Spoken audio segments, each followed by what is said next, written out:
Brought to you by V-Guard, co-powered by Sensodyne and Vimal. ಬಾಯಲ್ಲಿ ಹೇಳಿ ಕೇಸರಿ. Associate sponsor Ultratech Cement.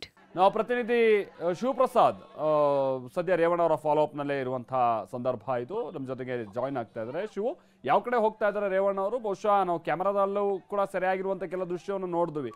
ಸ್ವಲ್ಪ ಕುಗ್ಗೋದಂತಿದೆ, ಸ್ವಲ್ಪ ರಿಲೀಫ್ ಕೂಡ ಆದಂತ ರೀತಿಯಾಗಿ ಕಂಡು ಬರ್ತಾ ಇದೆ. ಖಂಡಿತ ಮಲ್ತೇಶ್, ರೇವಣ್ಣರವರನ್ನ ನೋಡಿದ ಸಂದರ್ಭದಲ್ಲಿ ಮಾನಸಿಕವಾಗಿ ಮತ್ತು ದೈಹಿಕವಾಗಿ ಇರ್ತಕ್ಕಂಥ ಲಕ್ಷಣಗಳು ಕಂಡು ಬಂದಿರತಕ್ಕಂಥದ್ದು. ಜೈಲಿನಿಂದ ಬಿಡುಗಡೆ ಆಗುವ ವೇಳೆಯಲ್ಲೂ ಕೂಡ ಅವರು ಕಣ್ಣೀರು ಹಾಕಿರುವಂತ ಸಂದರ್ಭವನ್ನು ಕೂಡ ಗಮನಿಸಬಹುದಾಗಿದೆ. ಅಂದ್ರೆ ಈಗಾಗಲೇ ಸಾರಾ ಮಹೇಶ್ ಅವರು ಕೂಡ ರೇವಣ್ಣವರ ಜೊತೆಗೆ ಇದ್ದಾರೆ. ಅವರೇ ಕೂಡ ಕಾರಿನಲ್ಲಿ ಕರೆತರಬೇಕಿರ್ತಕ್ಕಂಥದ್ದು. ಪ್ರೊಸೀಜರ್ ಗಳನ್ನ ಮುಗಿಸಿದಂತ ಬಳಿಕ ಇದು 1:30 ಸುಮಾರಿಗೆ ಪರಪರಗ್ರಹರ ಜೈಲಿನಿಂದ ಈಗಾಗಲೇ ಬಿಡುಗಡೆಗೊಂಡಿರ್ತಕ್ಕಂಥ ಮಾಜಿ ಸಚಿವ ಶಾಸಕ ಎಚ್.ಡಿ. ರೇವಣ್ಣರವರನ್ನ ಬನಶಂಕರಿ ಮಾರ್ಗವಾಗಿ ಕರೆದೊಯ್ತಿರ್ತಕ್ಕಂಥ ದೃಶ್ಯಾವಳಿಗಳನ್ನ ಟಿವಿ9 ದೃಶ್ಯಾವಳಿಗಳಿಗಾಗಿ ಗಮನಿಸಬಹುದಾಗಿದೆ.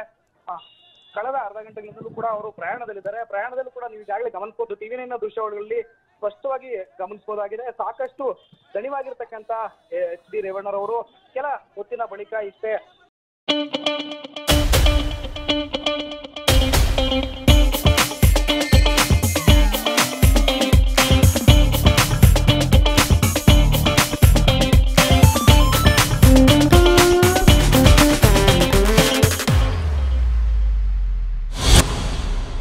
ಶಾಸಕ ರೇವಣ್ಣನವರು ಮಾತನಾಡುವಂತ ಸಂದರ್ಭಗಳನ್ನು ಕೂಡ ನೀವು ಗಮನಿಸಬಹುದಾಗಿದೆ. ಟಿವಿ9 ದೃಶ್ಯಾವಳಿಗಳಲ್ಲಿ ಸಾಕಷ್ಟು ಕುಗ್ಗಿರುವಂತ ದೃಶ್ಯಗಳು ಗೋಚರವಾಗ್ತಿರ್ತಕ್ಕಂಥದ್ದು.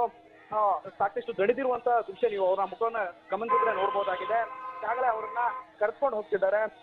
ಬನಶಂಕರಿ ಮಾರ್ಗವಾಗಿ ಈಗ ಅವ್ರು ಇರ್ತಕ್ಕಂಥ ವಾಹನ ಸಾಕ್ತಿರ್ತಕ್ಕಂಥ ದೃಶ್ಯಾವಳಿಗಳನ್ನ ಟಿವಿ9 ನೀವು ಗಮನಿಸಬಹುದಾಗಿದೆ. ಅಂದ್ರೆ ಈ ಪ್ರಕರಣದ ಹಿನ್ನೆಲೆಯನ್ನ ಗಮನಿಸೋದಾದ್ರೆ, ಕಿಡ್ನಾಪ್ ಪ್ರಕರಣ ಏನು ದಾಖಲಾಗಿತ್ತು ರೇವಣ್ಣನವರ ವಿರುದ್ಧ, ಇದರಲ್ಲಿ FIR ಅನ್ನು ದಾಖಲು ಮಾಡುವಂತ ಸಂದರ್ಭದಲ್ಲೂ ಕೂಡ ಸಾಕಷ್ಟು ಲೂಪುಗಳನ್ನ ಟಿ.ವಿ. ನಾಗೇಶ್ ಅವರು ವಾದ ಮಂಡನೆ ಮಾಡುವಂತ ವೇಳೆಯಲ್ಲಿ ಹೇಳಿದಂತದ್ದು ಗಮನಿಸಬಹುದಾಗಿದೆ. ನಿನ್ನೆಯೇ ಜಾಮೀನು ಸಿಕ್ಕಿದ್ರು ಕೂಡ ಇಂದು ಪ್ರೊಸೀಜರ್ಗಳನ್ನು ಕೂಡ ಪ್ರಕ್ರಿಯೆಗಳನ್ನ ಮುಗಿಸಿ ಅವರಿಗೆ ಬಿಡುಗಡೆ ಭಾಗ್ಯ ದೊರೆತಿರ್ತಕ್ಕಂಥದ್ದು. ಈಗಾಗಲೇ ಜೈಲಿನಲ್ಲಿದ್ದಂತ ವೇಳೆಯಲ್ಲೂ ಕೂಡ SIT ಕಸ್ಟಡಿಯಲ್ಲಿದ್ದಂತ ಸಂದರ್ಭದಲ್ಲೂ ಕೂಡ ರೇವಣ್ಣರವರು ಹೇಳಿದ್ರು, ನಾನು ಯಾವುದೇ ಕಾರಣಕ್ಕೂ ಕೂಡ ತಪ್ಪನ್ನ ಮಾಡಿಲ್ಲ, ಅನವಶ್ಯಕವಾಗಿ ಈ ಪ್ರಕರಣದಲ್ಲಿ ನನ್ನನ್ನ ಸಿಲುಕಿಸಲಾಗಿದೆ ಅಂತ ಹೇಳಿದ್ರು.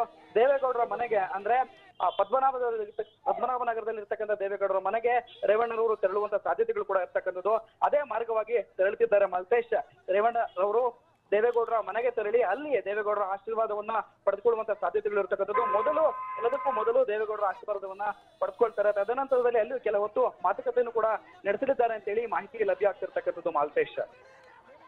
ಓಕೆ, ಶಿವಪ್ರಸಾದ್, ಇನ್ನೊಂದು ಸಂಗತಿ ಅಂದ್ರೆ ಈ ಒಟ್ಟು ಘಟನೆ ಆದಂತ ನಂತರದಲ್ಲಿ ಬಹುಶಃ ರೇವಣ್ಣ ಅವ್ರು ಹೇಳುವಂತ ವಿಚಾರಗಳು ಕೂಡ ಬಹಳಷ್ಟು ಇದೆ ಅಂತ ಕಾಣಿಸುತ್ತೆ. ಈ ಕಾರಣಕ್ಕಾಗಿ ನಾವು ಜೈಲಿಂದ ಹೊರಬಂದಂತ ನಂತರದಲ್ಲಿ ಯಾವಾಗ ಮಾಧ್ಯಮದವರು ತಮ್ಮ ಮೈಕನ್ನ ಅಥವಾ ಲೋಗೋವನ್ನ ಹಿಡಿತಾರೋ ಅವ್ರು ಮಾತಾಡೋದಕ್ಕೆ ರೆಡಿ ಆಗಿದ್ರು. ಬಟ್ ಬಹಳಷ್ಟು ಮಾಧ್ಯಮದವರು ಜೊತೆಗೆ ಅಲ್ಲೊಂದು ಗೊಂದಲದ ವಾತಾವರಣದಿಂದಾಗಿ ಮತ್ತೆ ಅವರು ಗ್ಲಾಸ್ ಏರಿಸ್ಕೊಂಡು ಮುಂದೆ ಹೊರಟರು ಅಂತ ಕಾಣಿಸುತ್ತೆ.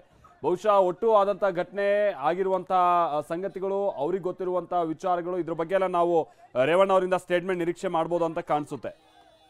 ಖಂಡಿತ ಮತ್ತೆ ಇಡೀ ಪ್ರಕರಣಕ್ಕೆ ಸಂಬಂಧಪಟ್ಟಂತೆ ರೇವಣ್ಣ ಮಾತನಾಡಲಿದ್ದಾರೆ. ರೇವಣ್ಣನವರಿಗೆ ಆಕ್ರೋಶ ಒಡಗೂಡಿರ್ತಕ್ಕಂಥದ್ದು. ಇಡೀ ಪ್ರಕರಣವನ್ನ ಗಮನಿಸೋದಾದ್ರೆ ಮೊದಲಿಗೆ ಕಿಡ್ನಾಪ್ ಪ್ರಕರಣವನ್ನ ದಾಖಲು ಮಾಡ್ತಾರೆ. ತದನಂತರದಲ್ಲಿ SIT ಅಧಿಕಾರಿಗಳು ಕಸ್ಟಡಿಗೆ ಪಡೆಯುವಂತ ವೇಳೆಯಲ್ಲಿ ಮತ್ತೊಂದು ಕೇಸ್ನಲ್ಲಿ ಸಿಲುಕಿಸುವಂತ ಪ್ರಯತ್ನವನ್ನ ಮಾಡ್ತಿರ್ತಕ್ಕಂಥದ್ದು ಗೋಚರವಾಗ್ತಿರ್ತಕ್ಕಂಥದ್ದು ಅಂತ ಹೇಳಿ ಅವರು ಆರೋಪವನ್ನ ಮಾಡ್ತಿರ್ತಕ್ಕಂಥದ್ದು.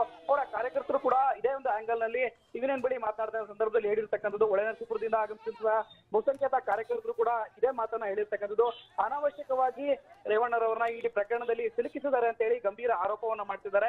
ಆ ನಂತರದಲ್ಲಿ SIT ಏನ್ ಪ್ರೊಸೀಜರ್ ಅನ್ನ ಫಾಲೋ ಮಾಡ್ತು, ಪ್ರೊಸೀಜರ್ ಇರ್ತಕ್ಕಂಥ ಲೂಪೋಲ್ಗಳನ್ನು ಕೂಡ ರೇವಣ್ಣ ಪರ ವಕೀಲರಾಗಿರ್ತಕ್ಕಂಥ ಅನುಭವಿ ವಕೀಲ ಟಿ.ವಿ. ನಾಗೇಶ್ ಅವರು ವಾದ ಮಂಡನೆ ಮಾಡುವಂತ ವೇಳೆಯಲ್ಲಿ ಹೇಳಿರ್ತಕ್ಕಂಥದ್ದು. ಕೆಲ CRPC ಸೆಕ್ಷನ್ಗಳ ಅಡಿಯಲ್ಲಿ ಏನು ರೆಕಾರ್ಡ್ ಮಾಡಬೇಕಾಗಿತ್ತು, ಈ ಒಂದು ಅಂಶಗಳಲ್ಲೂ ಕೂಡ ಸಾಕಷ್ಟು ಲೂಪೋಲ್ಗಳನ್ನ ಎತ್ತಿ ಹಿಡಿಯುವಲ್ಲಿ ಯಶಸ್ವಿಯಾಗಿರ್ತಕ್ಕಂಥದ್ದು. ಈ ಎಲ್ಲ ಅಂಶಗಳನ್ನ ಆಧರಿಸಿ ಗಜಾನನ್ ಭಟ್ ಅವರು ನ್ಯಾಯಾಧೀಶರು, ಜನಪ್ರತಿನಿಧಿಗಳ ವಿಶೇಷ ನ್ಯಾಯಾಲಯದ ನ್ಯಾಯಾಧೀಶರು ಅವರಿಗೆ ಜಾಮೀನನ್ನ ಮಂಜೂರು ಮಾಡಿರ್ತಕ್ಕಂಥದ್ದು.